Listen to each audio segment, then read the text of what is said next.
beloved Boss Mike Cervera.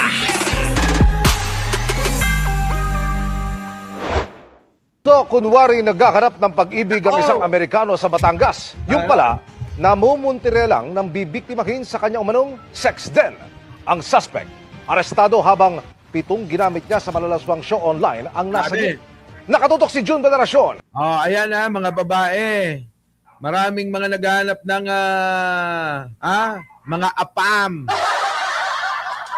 Maraming mga tumatarget ng mga foreigner. Nakakala nila may aahon sila sa kahirapan. Pero eto nangyayari, tignan nyo, kakahanap ng foreigner. Aba mga kababayan ang natagpuan nila director pala at gumagawa ng porn. Ano yan? Tingnan nyo mga kababayan, panoorin natin. Right from my lawyer in order to understand. My phone is right there. Sa isa sa kanya umanong mga cybersex den sa Nasugbu, Batangas, inaresto ang 27 anyos na Amerikano. This is a process. We will inform first your right, okay? Wow.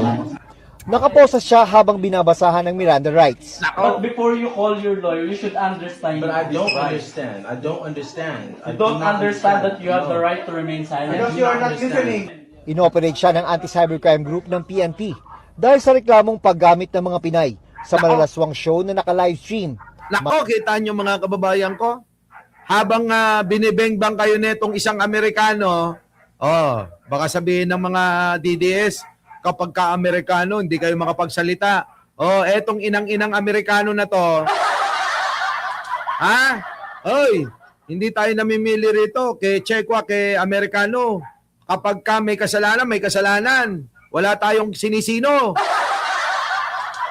Tingnan nyo, inabuso mga kababayan ang mga kababaihan nating mga kababayan. Habang binibengbang niya, yung pong mga kababaihan na pinaiibig, pinangangakuan ng kung ano-ano, abay naka-live stream pala. Utik na yan, Kita nyo mga kababayan ko? Habang kayo ay nakikipagbengangan dahil akala ninyo kayo ay gusto, yung pala pinagkakakitaan. Kita nyo mga kababayan? Pinagkakakitaan kayo habang binibengbang kayo. Grabe, no, mga kababayan, Walang yari nitong Amerikano na ito, tuloy. Matapos magsumbong ang isang nakatakas na biktima. 7 biktimang edad 18 hanggang 22. Grabe, mga bata, mga kababayan. Edad 18 hanggang 22. Yung kanyang mga nila-live stream hanggang binibengbang. Yan, Ito ay isang pamamaraan ng panglalamang sa kapwa at pang-i-scam. Tingnan nyo. Ang na-rescue sa dalawang magkahiwalay na cybersex den ng suspect. Hindi po tayo pumapayag na lapastanganin na lang ang ating mga kababaihan. Hindi po natin papayagan yan. Mananagot sila sa atin. Correct. Dapat lang na managot. Dapat lang. Diba? Tuloy. Modus aniya ng suspect na maghanap ng biktima sa mga dating app at magkukunwaring naghahanap ng true love. Papaibigin niya. Kita nyo mga kababayan? Ako, Diyos ko. Papasok mga kababayan sa dating apps. Titingin-tingin doon ng mga chika bebe. Tapos mga kababayan, paiibigin. Dahil nga Amerikano, syempre marami tayong mga kababayan na gustong makaahon sa kahirapan. Ayun mga kababayan, disgrasya. Disgrasya mga kababayan, Actually, sa dating apps nagsimula. Then, pag nahulog ang loob, ito ay inimbitahan niya na mag-meet up at bibigyan niya rin ng offer na trabaho na maging model. So, kahit wala ng screening o ahensya man lang. Kita mo pangako gagawing model. Model talaga mga kababayan, magiging model kayo ng Pornhub. Biruin ninyo, di ba? Biruin ninyo, Marites Musni, Mary Ann, Nelson Tulin, Jeng Martin, Maring Linda, Clarita, Charlie Whiskey. Nako, biruin ninyo, model pala tawag doon. Habang pinatutuwad kayo, habang binabarurot kayo, habang, kung ano-anong ginagawa sa inyo. Naka-live stream pala mga kababayan. At ang sabi nga daw dyan, kapag kaganyan mga kababayan, malaki daw pala bayad. Mukhang mali yata tayo ng ginagawang live mukhang mali dapat siguro ganun yung natin para makabawi tayo sa 13 million agad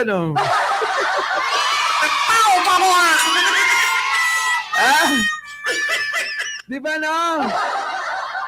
Oo.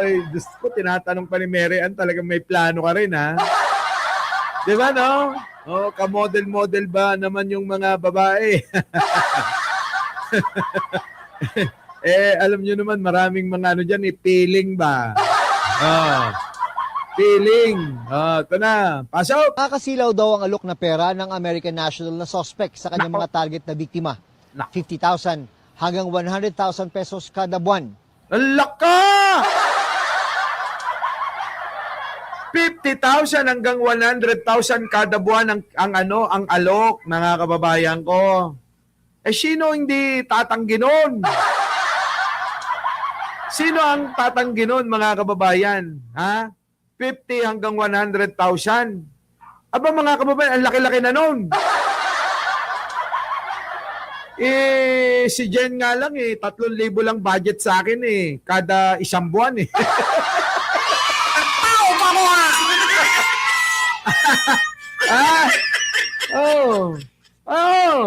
Si Jen Angeles, sa isang buwan 3,000 lang ang budget Putik na yan mga kababayan, 50,000 hanggang 100,000. Abay, iahon sa putikan na yan Di ba? Di ba?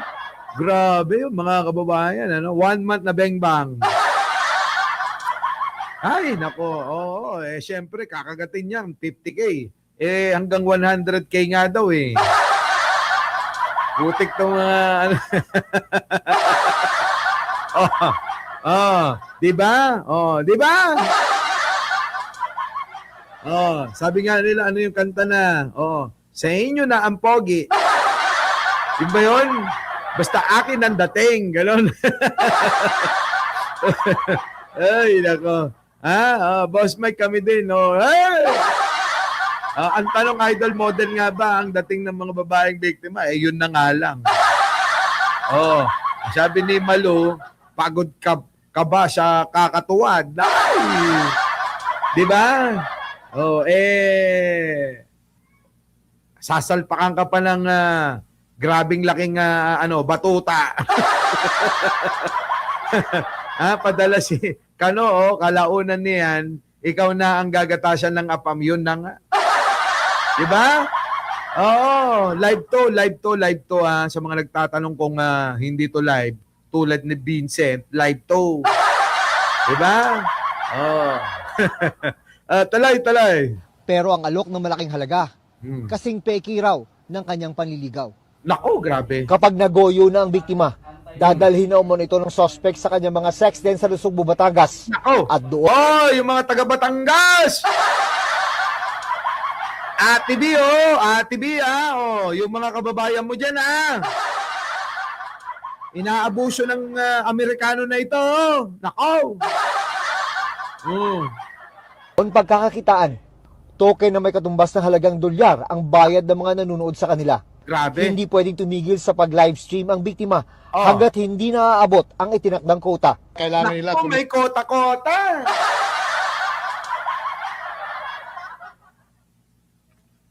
Parang ano pala ito dati, di ba? Ano yung ginagawa ng mga babae? Yung ano ba yan? Nagsho-show sila, di ba? O minsan mga sumasayaw, ganyan-ganyan,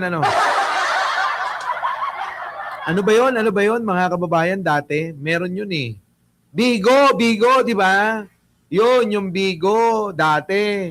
Ang dami ko nakikitang mga vlogger na gano'n, nagbibigo eh.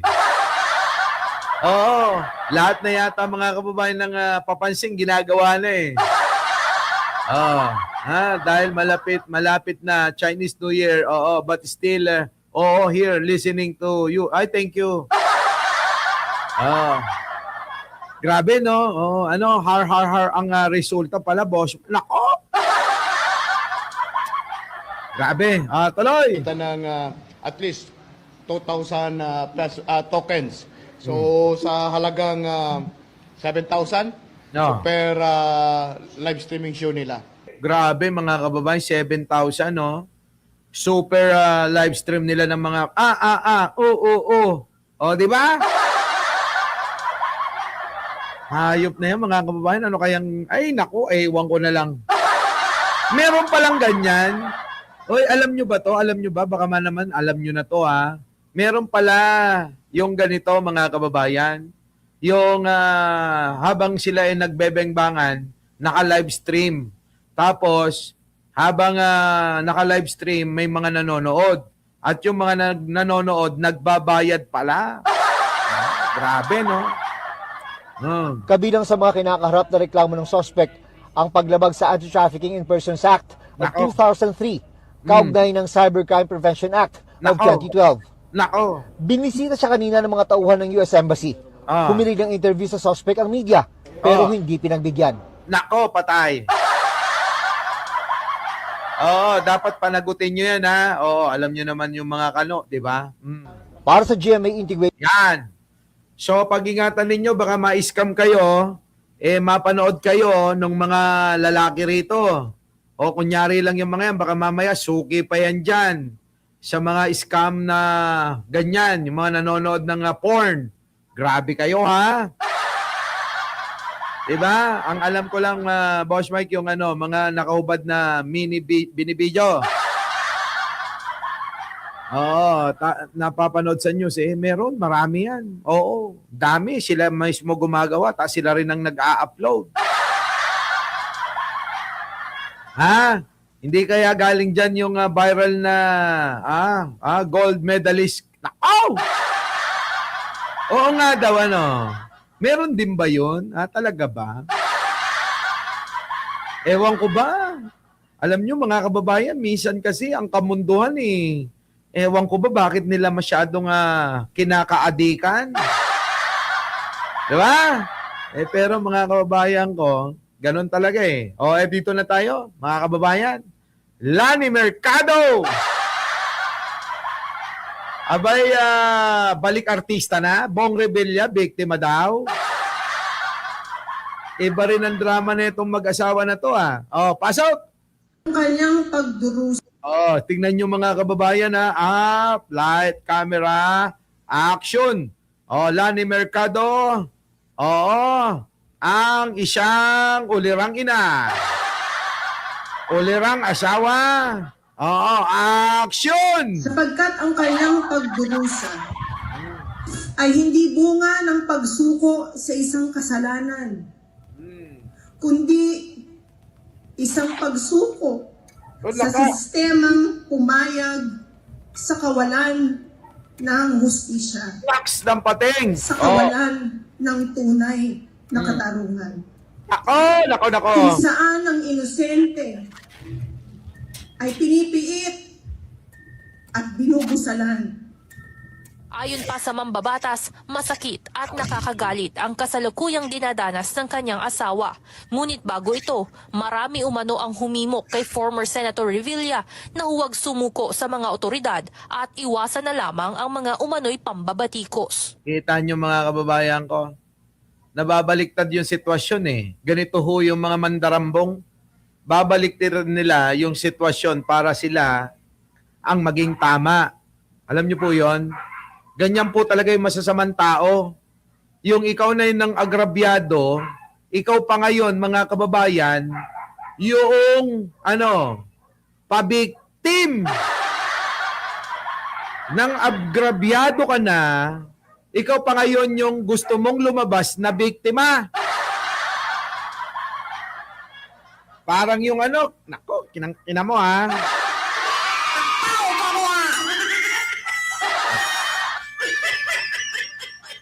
Baka akala mo Baka akala mo okay lang ako ha. Eto na mga kababayan. Nako, tuloy. Ngunit hinarap ni Bong Naks. ng taas noo at buong tapang. Sumuko sa otoridad. Hinarap niya sa kabila ng sakit Naks. at malaking sakripisyo. Naks.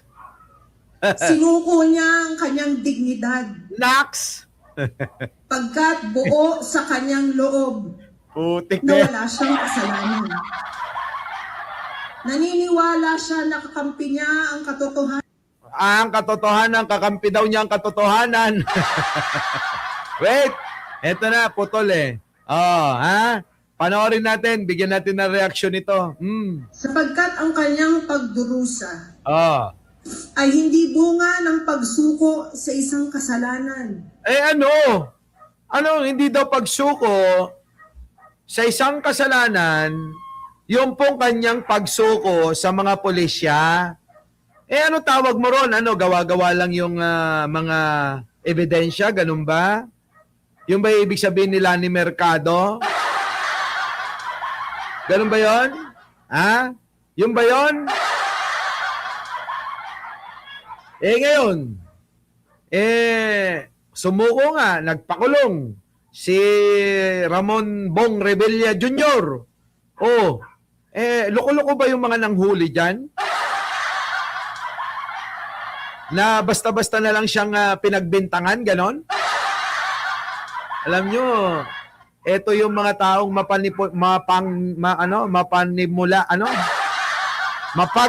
manipula. Yan, Scarlet Eye. 13 million, Boss Mike, sakit sa ulo. Hindi ko iniintindi yan. Oo. Ulitin ko, basta meron akong Kia Pride, okay pa rin. Tuloy. Kundi isang pagsuko Nako, muntik pang umiyak. Di ba? sa sistemang pumayag sa kawalan ng hustisya. So, ibig mo sabihin, sa panahon ni Pangulong Bongbong, walang hustisya? Loko to Sinasabi, walang hustisya. Ayan na nga, may hustisya kasi. Ayan nananagot yung asawa mong magnanakaw. Hayop na yan. Di ba? Magnanakaw nga tuloy. Sa kawalan ng tunay na katarungan. Ano ang tunay na katarungan? Hindi pa ba yan? Na ang mga mamayang Pilipino ay magkakaroon ng hustisya sa ginawa ng asawa mo. Baka nga kasama ka pa Di ba? Ginawa ng asawa mo nandugas Nagnakaw, mga kababayan Nagnakaw. May inis kayo rito? Kung saan ang inosente. Inosente daw yung asawa. Eto na nga mga kababayan Gawa-gawa lang ba yon sa tingin nyo? Kung ano yung isinampa na reklamo, kung ano yung inaakusa, gawa-gawa lang yon. Putik na yan. Ang daming nagtuturo na ebidensya, kaya ayun, hinuli. Nagkaroon ng warrant of arrest para panagutin at litisin. Di ba? Ay pinipiit at binubusalan. Nako. Ayon pa sa mambabatas, masakit at nakakagalit ang kasalukuyang dinadanas ng kanyang asawa. Masakit pero wala kayong iniintindi, hindi nyo iniintindi yung damdamin ng mga kapwa nyo Pilipino, kapwa nyo, Kabitenyo, yung mga tao na mga dapat na ay tumatamasa at nagbebenepisyo sa mga ninanakaw ninyo. Abay, okay lang sa inyo yon. Di ba? Bago ito, marami umano ang humimok kay former Senator Revilla na huwag sumuko sa mga otoridad at iwasan na lamang ang mga umano'y pambabatikos. Correct. Eh, dapat nga gano'n. Sa korte ka magsalita, hindi sa SOCMED. Drama-drama. Oo nga, no? Daming ganyan, no? Daming ganyan. Oo, nagdadrama sa social media. Oo. Eh, sa korte, hindi naman nila mapaliwanag kung ano yung mga ginawa nila. Ngunit hinarap ni Bong ng taas noo at buong tapang. Nako. Sumuko sa otoridad. Dapat lang naman na sumuko. Okay na nga yun dahil sumuko, di panagutin niya yung sarili niya, di ba? Panagutan niya yung mga nagawa niyang kasalanan para nang sa ganon, doon natin sa dulo malaman, lilitisin naman Di ba? Di ba ay Chang, Dali Babes, Castro, Rodelio Felipe, tuloy. Hinarap niya sa kabila ng sakit at malaking sakripisyo. Sakit at sakripisyo para bang ngayon biktima sila, no? Para ngayon mga kababayan, kasalanan pa natin kung bakit sila nagnakaw, Di ba?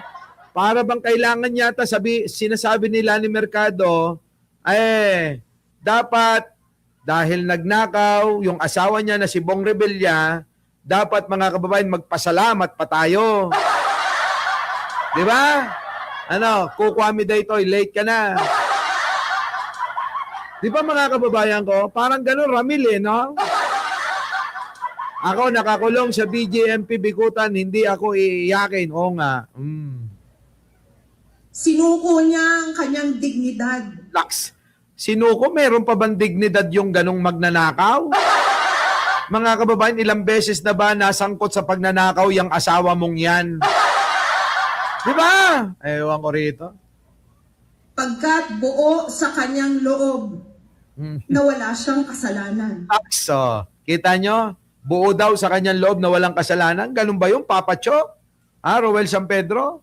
Ang tanong ko sa inyo, naniniwala ba kayo na walang kasalanan si Bong Revilla? Sa mga hindi naniniwala, press 1! Press 1 press 1. Naniniwala siya na kakampi niya ang katotohanan. Naniniwala, nakakampi daw niya ang katotohanan, ang ambot sa inyong lubot. Yan, mga kababayan ko, bahala na kayo dyan. Ibang klase, no? Ibang klase, talagang itong mga ito. Ang gobyerno, mga kababayan, na hindi tumitigil sa kakahanap ng hustisya laban po dito sa mga nang abuso ng kanilang kapangyarihan, sa mga nasa taong gobyerno, na mga nagnakaw ng kaban ng bayan. Etong mga hinayupak na ito ay dapat na panagutin. Yun ang ginagawa ng gobyerno ngayon na hindi nagawa ng mga nakaraang administrasyon, lalong-lalo na sa panahon ni Digong. Sabi ko nga mga kababayan, sa panahon ni Digong, ang mga magnanakaw pinapalaya noon. Di ba? Kita nyo, ang mga mabubuti, yun ang kinukulong, baliktad. Kung sino ang mga masasama, yun ang pinapalaya. At kung sino ang mga malilinis, siyang pinapersecute. Our beloved Boss Mike